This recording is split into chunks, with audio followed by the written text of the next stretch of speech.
Good afternoon बच्चों। तो जैसा कि पिछली वीडियो जो पार्ट नंबर 3 थी उसमें हमने तुम लोगों को परिमेय संख्याओं के बारे में और उस पर आधारित कुछ प्रश्नावली 1.1 थी उसको किया गया था। अब हम यहाँ बात करेंगे अपरिमेय संख्याएं कौन सी होती हैं। तो अपरिमेय संख्या, उसके पहले हम तुम लोगों को बता चुके हैं कि प्राकृतिक संख्याएं क्या होती हैं, पूर्ण संख्याएं क्या होती हैं, वास्तविक संख्याएं क्या होते हैं, आदि आदि ये सब चीजें पीछे बता चुके हैं। ठीक, वास्तविक संख्या रेखा भी बता चुके हैं कैसे क्या करना है। तो अब हम बात करेंगे अपरिमेय संख्या की। शायद इसकी परिभाषा भी हो गई थी। ठीक, फिर से एक बार हम रिपीट कर दे रहे हैं। अपरिमेय संख्या कौन सी होती है? ऐसी संख्याएं, याद रखिएगा परिभाषा ऐसे लिखोगे, ऐसी संख्याएं जिन्हें P/Q comma Q not equal to 0 तथा P और Q पूर्णांक हैं के रूप में नहीं व्यक्त किया जा सकता है, उन्हें अपरिमेय संख्या कहते हैं। अपरिमेय संख्या कहते हैं। अपरिमेय संख्या को इरेशनल नंबर्स भी कहते हैं, जैसा कि पिछली कक्षाओं में तुम लोगों ने देखा होगा, पिछली क्लासों में। ठीक, तो जो है परिभाषा समझ में आएगी। उदाहरण की अगर बात करें, जैसे √2, √3, √5, √7, √10 ऐसे आदि, ये सब अपरिमेय संख्याएं हैं। अपरिमेय संख्याएं हैं। हमने √1 की बात नहीं की। √1 अपरिमेय संख्या नहीं है। √1 बराबर भाई जानते ही हो ±1 हो सकता है, चाहे +1 को चाहे -1 को, तो ये तो पूर्णांक हो गया। √4 की अगर बात करें, वर्गमूल 4 की, तो वो भी +2 हो सकती है या -2 हो सकती है। √9 की बात करें, वो +3 हो सकती है या -3 हो सकती है बराबर, वर्गमूल जब लोगे तो पूर्णांक में परिवर्तित हो जाती है। तो इसका मतलब ये नहीं कि सभी संख्याओं जिन पे रूट लगा हो और वो अपरिमेय संख्या हो गई, ऐसा नहीं है। क्योंकि √4 में विचार करो, ये 2 आ जाएगा या ±2 जो भी लिखते हो तुम लोग। ठीक, ऐसे √9 पे विचार करो, ये 3 आ जाएगा। तो ऐसी संख्याएं अपरिमेय संख्याएं नहीं बल्कि परिमेय संख्याएं होती हैं। अपरिमेय संख्याएं ऐसी वाली होती है जिनका जो है वर्गमूल पूर्णांक ना प्राप्त हो, ये हो सकता है। अच्छा एग्जाम्पल, हाँ, तो इतने एग्जाम्पल ये देखें। ठीक, ऐसे देख सकते हो 1.333 ऐसे अंत तक चला जाए। अगर कट जाएगा मतलब ये कि मतलब क्या, दशमलव के बाद अंकों की पुनरावृत्ति हो रही है और बार बार अनंत तक हो रही है। ठीक, 0.01010101 ऐसे डाट जब लगा है तो समझ लेना कि ये अपरिमेय के अंतर्गत आएंगे, क्योंकि इनकी पुनरावृत्ति समाप्त नहीं हो रही है और ये क्रम बार बार जारी है। ठीक, तो ऐसे एक चीज तुम लोग परिचित हो गए, इस पे गौर करिएगा। ठीक, जैसे तुम लोग यूज किए होंगे पाई बराबर 22/7। अब 22/7 देखने में तो परिमेय संख्या है। ठीक, लेकिन वास्तविकता क्या है, ये पाई जो है अपरिमेय संख्या के अंतर्गत इसको रखा जाता है। ये जो पाई है इसको अपरिमेय संख्या के अंतर्गत रखा जाता है। ठीक, तो ये सब जो है परिमेय संख्या और अपरिमेय संख्या हो गई, ऐसे बहुत से देखेंगे हम। फिर बात आती है वास्तविक संख्या। वास्तविक संख्या रियल नंबर,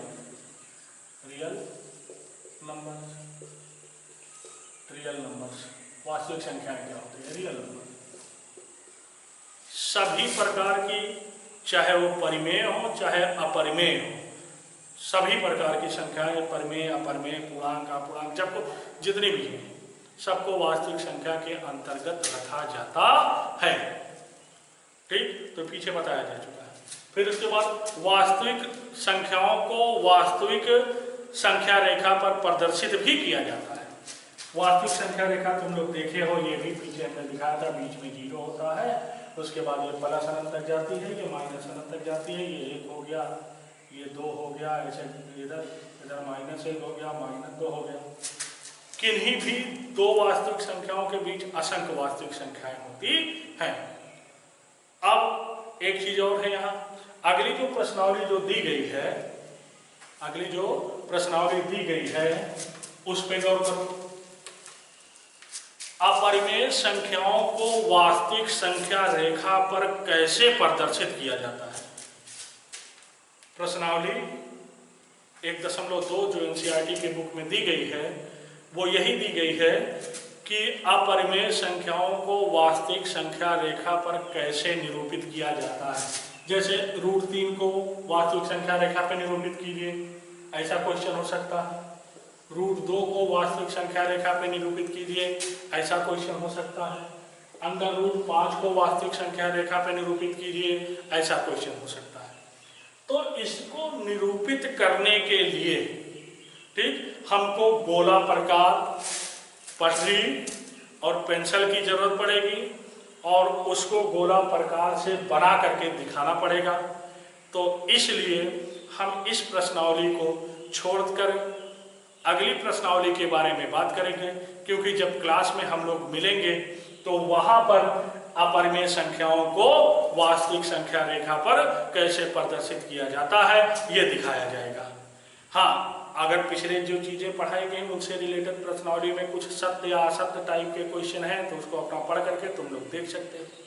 ठीक, तो ये रही प्रश्नावली 1.2 के पहले की बात। अपरिमेय संख्याएं, वास्तविक संख्याएं, अपरिमेय संख्याओं का वास्तविक संख्या रेखा पर निरूपण कैसे किया जाता है ये सब। तो यहाँ गोला प्रकार, पटरी की जरूरत पड़ेगी। ठीक, तो जब क्लास खुलेगा, क्लास में हम लोग मिलेंगे तो तुम लोग याद दिलाना कि गोला प्रकार से कैसे इसको रिप्रेजेंट किया जाए, मतलब कैसे वास्तविक संख्या रेखा पर कैसे प्रदर्शित किया जाए कि कहाँ पे वो जाएगी। ठीक, अब आइए आगे हम बात करते हैं। ठीक, तो ये प्रश्नावली का काम जो है हो गया। आइए अब बात करते हैं वास्तविक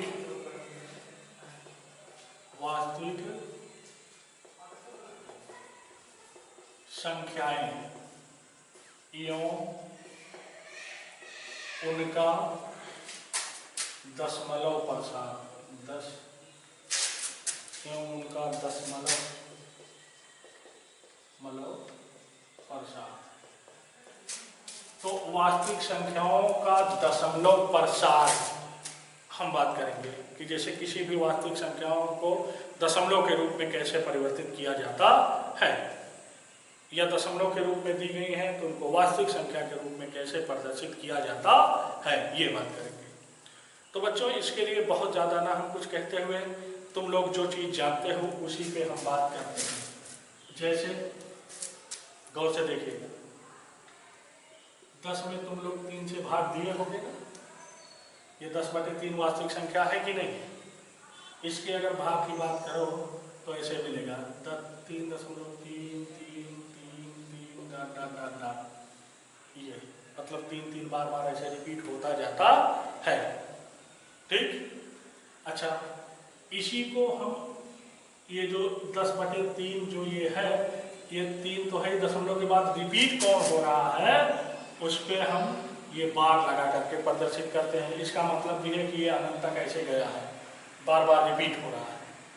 या ऐसे भी कह दें 10/3 बराबर 3.3 का बार ये भी पढ़ते हैं, कहीं किसी बुकों में ऐसे दिया रहेगा, ऐसे ये रिपीट किया जाता है।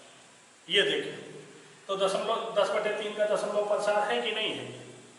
तो इसको ऐसे भी कह सकते हैं, ऐसे भी कह सकते हैं, मतलब भाग देकर। तो यहाँ पे हमने क्या देखा कि अंत नहीं हुआ, भाग देने की जो प्रक्रिया थी अंत यहाँ नहीं हो रहा है। अब किसी भी भाग देते समय, किसी भी भाग को देते समय अंत कब होता है, जब शेषफल 0 आ जाता है। और अगर अंत नहीं हो रहा है तो इसका मतलब शेषफल 0 नहीं हो रहा है, कभी भी नहीं हो रहा है। अंत नहीं हो रहा तो मतलब कभी कभी होता है 3-4 चरणों के बाद, 3-4 स्टेप्स के बाद जो है शेषफल शून्य हो जाता है। ठीक, तो हम बात कर रहे थे फिर ये विचार कर लिए, यहाँ पे अंत नहीं हो रहा है। चलिए दूसरा, इसकी बात अगर कर लें, ध्यान दीजिएगा इसकी, 7/8। चलो इनको भाग अगर देना है तो भाई भाग देना है तो ऊपर से जाहिर सी बात है, ये भाजक है, ये भाज्य है ना, भाज्य भाजक से छोटा है तो दशमलव बढ़ा, मतलब शून्य लगा के दशमलव बढ़ा लिया। अब इस 1 0 बढ़ा दोगे 70 हो जाएगा। ठीक, तो 8 का 64, 8 है 64, 6 बचा, दशमलव लगा है, 0 हो गया। ठीक, तो अब 60 हो गया, वो दशमलव बचा, 0 लग गया, 60 हो गया। ठीक, 8 6 करता है 8 7 56, 8 7 56, अब 4 बचा, 40 हो गया, 8 5 40। इस पे देखना खत्म हो गया, स्टेप क्या है, खत्म हो गया, मतलब शेषफल 0 हो गया जब 40 40 हो गया। भाग दे करके देखोगे, मतलब स्टेप यहाँ डाट डाट हम नहीं लगाएंगे, ना तो इस पे बार लगाएंगे। ठीक, क्यों, क्योंकि यहाँ पे मामला समाप्त हो गया। ऐसे ही तीसरे, इनकी बात करें, तीसरा एक और ले लिया जाए, जैसे 1/7 की ले, इसका अगर भाग करोगे तो क्या भाई, दशमलव पहले लगाना पड़ेगा क्योंकि 1 है। ठीक, भाज्य छोटा है तो उसको, अब 10 हो गया, 7 1 के 7, 3 दशमलव लगाया, 0 30 हो गया। ठीक, 7 4 28, 2 बचा, 20 हो गया, 7 दूनी 14। ठीक, 6 60 हो गया, तो 7 6 7 7 7 8 56, 7 8 56, अब 4 बचा, 40 हो गया। ठीक, 7 4 28, 7 बचे 35, 5 बचा, 50 हो गया, 7 7 49, अब 1 बचा है ना, 10 हो गया, 7 1 के 7, तो फिर ऐसे रिपीट होता चला जाएगा, 4 2 8 5 7, फिर 1 4 2 5 4, 2 के बाद 8 8 5 7, ऐसे डाट डाट डाट। यहाँ पे भी दशमलव मतलब अंत नहीं हो रहा है, अंत तक ये जा रहा है, अनंत तक, अंत नहीं हो रहा है यहाँ भी। ठीक, लेकिन यहाँ रिपीट केवल 3 का था, यहाँ का तो रिपीट कर रहे हैं, 1 2 3 4 5 6, ये रिपीट कर रहे हैं, फिर उसके बाद यही घूम के आ जा रहे हैं, फिर एक घूम के आ जा रहे हैं, मतलब यही कि बार बार ऐसे हो, मतलब इस चीज को या हम ऐसे लिख दें, 1/7 बराबर 0.142857, ऐसे बार लगा करके, इसमें क्या लगा करके, बार लगा करके, अब यही चीज वो कहलाएगी। ठीक, तो इतनी बातों पे, जैसे ये सब दशमलव प्रसार ही है, यही सब दशमलव प्रसार है। ठीक, तो इन्हीं को दशमलव प्रसार कहते हैं, इस तरह से भाग दे करके देना। अब इन बातों पे अगर विचार किया जाए, इन बातों पे अगर विचार किया जाए तो 2 केस सामने निकल करके आता है। एक केस ये है कि कुछ चरणों के बाद शेषफल शून्य हो जाए। ठीक, मतलब भाग देने की प्रक्रिया का अंत हो जाए, जैसे ये वाला। और एक चीज और देखा कि जो है भाग देने की प्रक्रिया का अंत ही नहीं हो रहा है, लेकिन हाँ एक है कि कुछ चरणों के बाद एक संख्या का रिपीट हो जा रही है या ना भी रिपीट हो, मतलब भाग देने की प्रक्रिया का अंत नहीं हो रहा है। तो दशमलव प्रसार में किसी संख्या को कैसे बदला जाएगा ये समझ गए। तो अब जब 2 केस है तो दशमलव प्रसार 2 प्रकार का भी होता है।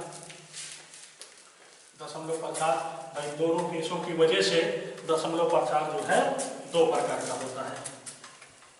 दशमलव प्रसार जो है 2 प्रकार का होता है। अब दशमलव प्रसार के प्रकार यह दो प्रकार का होता है। एक क्या होता है, शांत दशमलव प्रसार, शांत दशमलव प्रसार, और एक होता है, ठीक, एक होता है, इसको क्या बोलते हैं, अनौसानी, अनौसानी या अशांत दशमलव प्रसार। दो टाइप का होता है दशमलव प्रसार। ठीक, अब बात हम करें इनकी। नंबर 1 शांत दशमलव प्रसार, दशमलव प्रसार। शांत दशमलव प्रसार क्या होता है, परिभाषा लिख लीजिएगा। किसी भी वास्तविक संख्या का ऐसा दशमलव प्रसार जिसमें कुछ चरणों के बाद शेषफल शून्य हो जाए, मतलब भाग देने की प्रक्रिया, अर्थात भाग देने की प्रक्रिया समाप्त हो जाए, तो इस प्रकार के दशमलव प्रसार को शांत दशमलव प्रसार कहते हैं। ठीक, एग्जाम्पल परिभाषा समझ करके जो है जो बोले हैं अपना लिख लेना। जैसे ये तुम लोग किए थे अभी 7/8, ये किए थे 7/8, इसको हमने क्या नहीं 7/8 है, हाँ 7/8, इसका पर किए थे तो क्या आया था 0.875, इसके बाद से शून्य हो, मतलब भाग देने की प्रक्रिया रुक गई थी। ठीक, तो यहां पर जो है ये शांत दशमलव प्रसार है। क्या है, शांत दशमलव प्रसार, दशमलव प्रसार। नंबर 1। इसी प्रकार नंबर 2,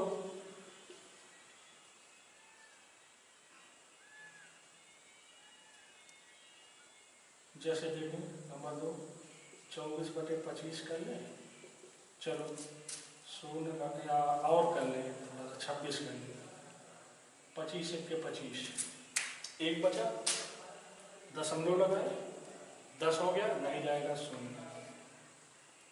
ठीक, अब वो 10 कितना हो गया, 100 हो गया, 4 भाई 26 से 25 के 25 घटेगा, एक बचेगा, एक बार जाएगा, एक बचेगा, अब दशमलव लगाए, 10 हो गया, 0 बार ले गए, फिर दशमलव 1 0 गया, 0 हो गया, 100 हो गया, चौको 100। ये भी क्या शांत दशमलव प्रसार, शांत दशमलव प्रसार। ऐसे आप देख लो, कुछ चरणों के बाद मामला शुरू हो जाएगा। ठीक, अब नंबर 2,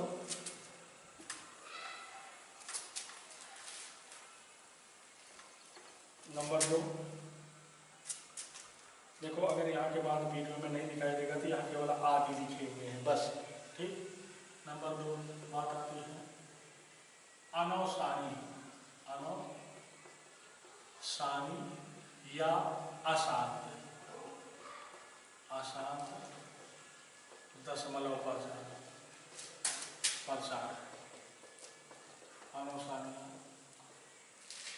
ठीक, जब किसी वास्तविक संख्या का दशमलव प्रसार इस प्रकार होता है कि दशमलव के बाद, ठीक,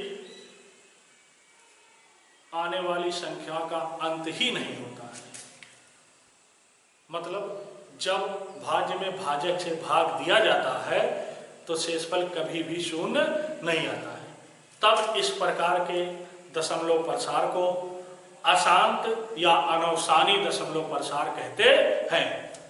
जैसे अभी हमने एग्जाम्पल की बात की थी, जैसे किसकी बात, 1/3 की बात की थी, यही ना, या 10/3 की बात कर लो। चलो अब क्या 3 3 का 9 दशमलव लगा, 3 3 का 9, 3 3 का 9, 3 3 का 9, 3 3 का 9 डाटा।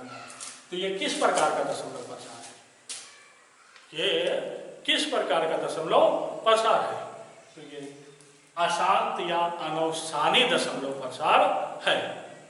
ठीक, ऐसे,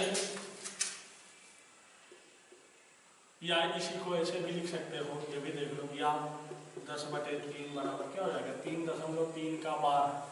अगर ऐसे भी लगा तो इसका मतलब 3 3 3 3 रिपीट हो रहा है।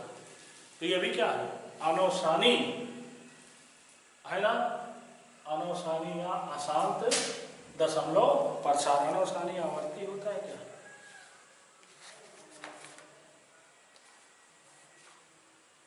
चलो जो भी होता होगा देख लेना। अनौसानी या अशांत दशमलव प्रसार। ये एक और देखा, एक और देखते क्या है, अशांत दशमलव प्रसार है, अशांत दशमलव प्रसार है। एग्जाम्पल नंबर 2 देख लें। अभी ये 1/7 हम लोग भाग किए थे, क्या आया था, यह आया था 0.14282857, फिर 1428557 ऐसे डाट डाट डाट, या इसी को 1.7 बराबर 0.142857 लिखिए, मतलब बार लगा हुआ है। तो भी ये क्या है, अशांत दशमलव प्रसार है, अशांत दशमलव प्रसार है। तो इतनी बातों को जो है ध्यान दीजिएगा। अच्छा, अब इसमें क्या होता है, इसमें क्या है, इस पर आधारित क्वेश्चन अब हमको करने हैं। क्वेश्चन क्या करने हैं कि वास्तविक संख्या को दशमलव प्रसार में व्यक्त कीजिए, अथवा दशमलव प्रसार दिया रहेगा उसको वास्तविक संख्या में बदलना है। ठीक, तो याद ये भी ध्यान दीजिएगा, ठीक, कि कैसे कैसे क्या करना है, पूरा मामला देखिएगा। आइए अभी इस पे आधारित हम कुछ क्वेश्चन दिखाते हैं तुम लोगों को।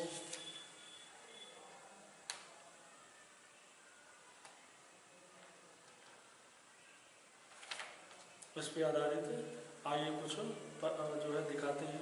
चलो देखो,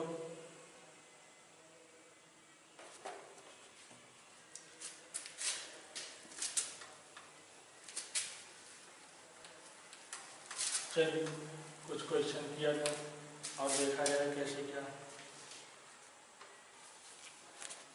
जैसे प्रश्नावली का ही हम क्वेश्चन या क्वेश्चन बना करके ले लेंगे एग्जाम्पल। जैसे देखिएगा 36/100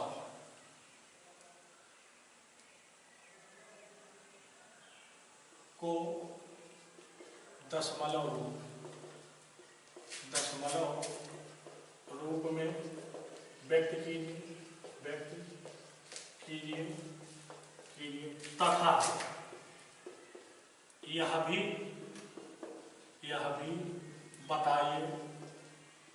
बताइए कि दशमलव प्रसार किस प्रकार का है।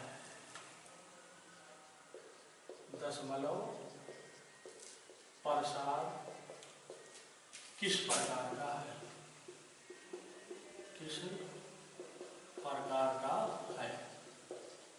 अब यहाँ क्या करना है, एक वास्तविक संख्या दी गई है, इसका दशमलव प्रसार, इसको दशमलव के रूप में दशमलव प्रसार लिखना है, और ये भी बताना है कि दशमलव प्रसार किस प्रकार का, मतलब शांत है कि अनौसानी अनावर्तित है या अशांत कह दिया गया है। ठीक, सोल्यूशन आइए देखें। तो चूंकि 36/100 बराबर 100 से जानते ही हो, भाग दोगे तो उधर से गिन के 2 अंकों पे गए तो 0.36 प्राप्त होगा। ठीक, मतलब कोई भी चीज अंत तक नहीं जा रही है, कोई भी अंत तक नहीं जा रही है, मतलब भाग देने पे स्टेप समाप्त हो जाएंगे इतने पे आगे चल के। तो ये इसका दशमलव प्रसार है, और लिखोगे क्या, ये शांत दशमलव प्रसार है, शांत दशमलव प्रसार है। आंसर लिखोगे, आंसर ऐसे लिखोगे क्या हो जाएगा, 0.36